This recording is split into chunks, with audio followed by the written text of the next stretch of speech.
ઈરાનમાં ફસાયેલા વલસાડ જિલ્લાના માછીમારો વતન પરત ફરતા ખુશીનો માહોલ છવાયો। વલસાડ જિલ્લાના 70થી વધુ માછીમારો રોજગારી અર્થે ઈરાન ગયા હતા અને અચાનક જ યુદ્ધની સ્થિતિ સર્જાતા ઈરાનમાં ફસાયા હતા।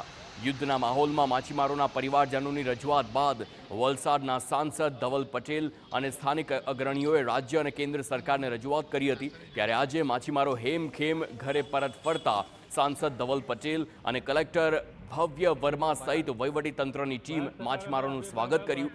માછીમારો અને પરિવારજનોએ કેન્દ્ર અને રાજ્ય સરકારનો આભાર માનીને ઘરે પરત ફરવાની ખુશી વ્યક્ત કરી।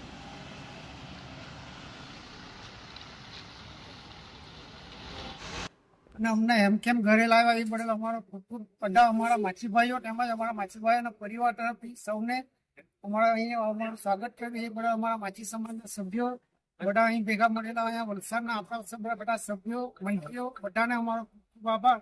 અને અમેનાથી અમને અહીંયા ચેન્નાઈ ઉઠાવ્યા। ચેન્નાઈથી જે અમે અહીંયા વલસાડ પહોંચવા માટે જે બસ થતી હોય જે વચ્ચે રસ્તે ખર્ચો થતો એ પણ આપણી સરકારે આપ્યો એ બદલ અમારે ખૂબ ખૂબ આભાર સરકારને।